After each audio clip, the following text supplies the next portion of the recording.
So the invitation for you for this energy of the eclipse today, March 3rd, 2026 in Virgo on the Pisces Virgo axis is to pay attention for the next 6 months, looking for what is completed for you.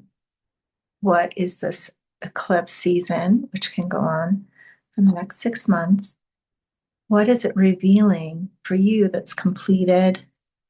Old habits that aren't serving you that you're going to let go of, new habits that are supporting your health, your ability to show up with purpose and service in your daily life, really grounded, present things to support your physical body, drinking water, breathing, going out in nature, getting sunlight on the top of your head without a hat, sitting by water, charging up your life force energy with the divine feminine water energy. All of these very simple things of honoring your physical form, being grounded and embodied in your physical form are really supported right now for moving forward with new momentum. And again, it's also letting go of the habits that maybe haven't been supporting that for you. Another thing that you could be seeing, and of course, depending on what's going on with you individually, this can be showing up in any area of life, but it can also be about honoring our authentic, intuitive, divine self and how we're bringing that into service in the world. And that can often be about relationships and boundaries and how are we able to hold our boundaries with other people. So you might find that it's easier for you suddenly to be really clear and maybe in only one area of your life. It doesn't mean that you have to be complete with all your boundaries being perfect. There's no perfection in this. And that can be the shadow side of this energy, is looking for everything to be perfect and very precise.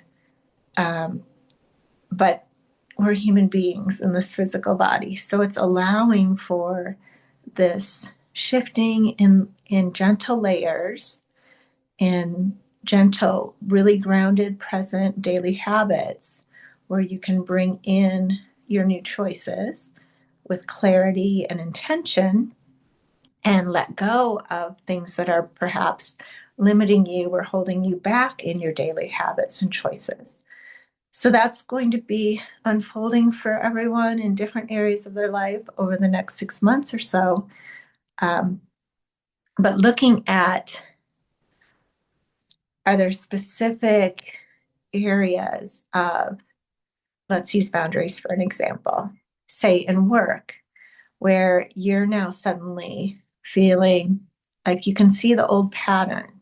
So that can be the revealing of this lunar eclipse, the revealing of the past pattern in work or with a boss or in your career where perhaps you weren't honoring your physical needs or your physical boundaries as far as working in your water and your bathroom breaks and your lunches and honoring how you are taking care of your physical form in relationship to your daily work.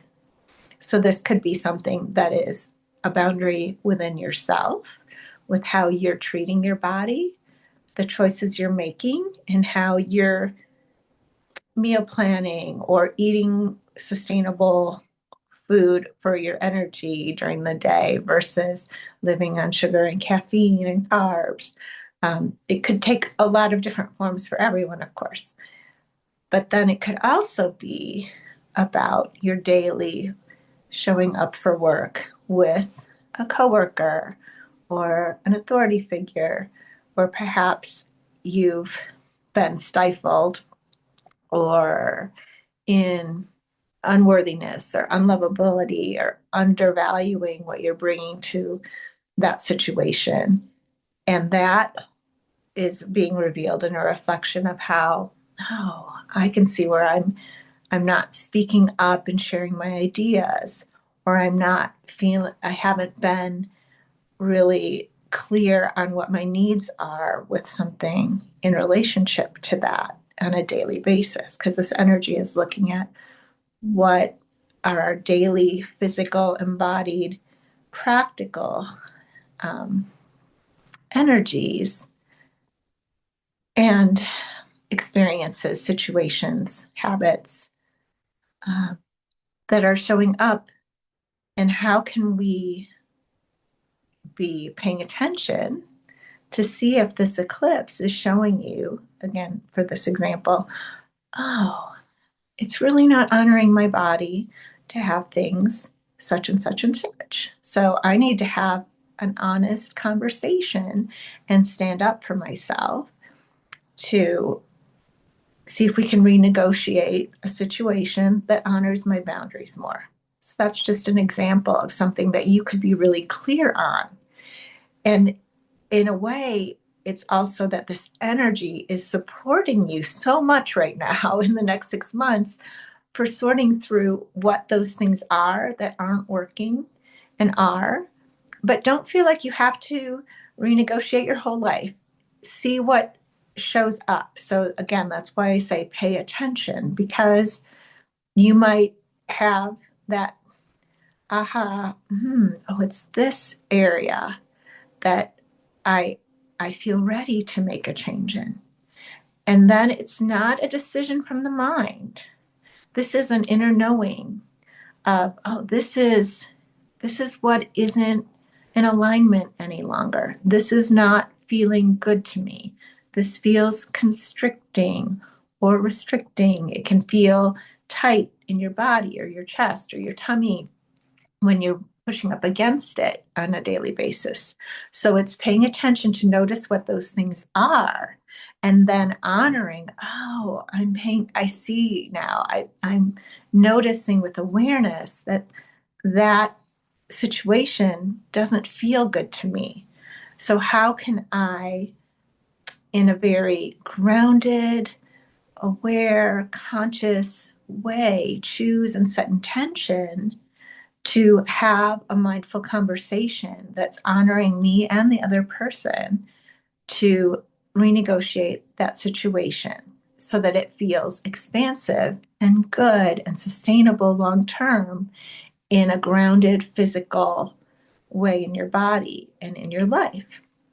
So that's where that practicality can be a part of it. And it can be some details, but just remember not to fall into perfectionism and expecting it to be perfect, because we're all people and we need to mindfully be clear and respectful for ourselves and others when we talk through that with someone else. And that may be really challenging if this is something you haven't done before. So it's looking at, how can I honor and respect what I need, and also understand that you're taking it to whoever this person is and you're speaking up. But what I want to just reinforce is that when it's something that is coming up from inside your heart or your body, and it's this divine knowing, it's this embodiment, it's this clarity of, oh, that isn't feeling good. That may be my old way of being. Again, we've talked about the spheres of growth and how we do shift with these layers, and it gently shifts over time.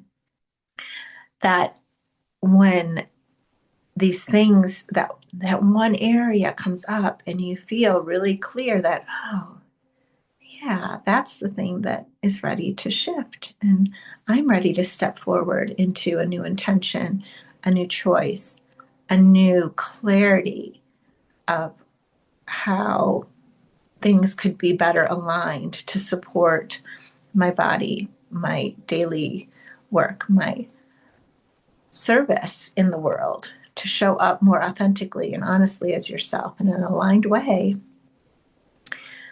The universe is supporting you right now in getting that clarity, having the divine words to speak your truth to whoever that is with honor and respect for both yourself and them, so that that can come into alignment. Because remember, we're connected into the oneness. We are all part of the divine creator. And so it can be helpful to remember that every person is divine source showing up in your life as person A or person B, but they're all divine source. So when we're in our alignment, we're in our divine truth. We're coming at things with awareness and consciousness and self-honor, self-respect, self-love, self-value, and self-worth. Then when we've really done our sorting and coming into that clarity of, yes, I deserve this, I matter, these things are important, and they can be adjusted in my physical reality to honor that. The universe is supporting it. So keeping that in mind. So keeping that in mind, that the universe is always supporting that. And paying attention, because these things are going to be unfolding and coming into more of a crystallized awareness within you of, oh yeah, that's not working. How can I speak my truth with love to have this be in more alignment? And knowing that what's good for you is good for everyone. And the opposite. What's not good for you is not good for anyone. So not honoring your boundaries is carrying in this energy that can lead to resentment, anger, frustration over time. So that's something just to pay attention to. And always remember, coming in with that gentleness and that love, you don't have to figure it all out at once. This doesn't have to be every relationship in your life. It's what is naturally coming up for you right now and over the coming months, kind of that revealing of, oh, this is the area where I'm ready to make a change. And then sit with it and ask for your guidance and your divine words, and then have those conversations as appropriate. Lots of love.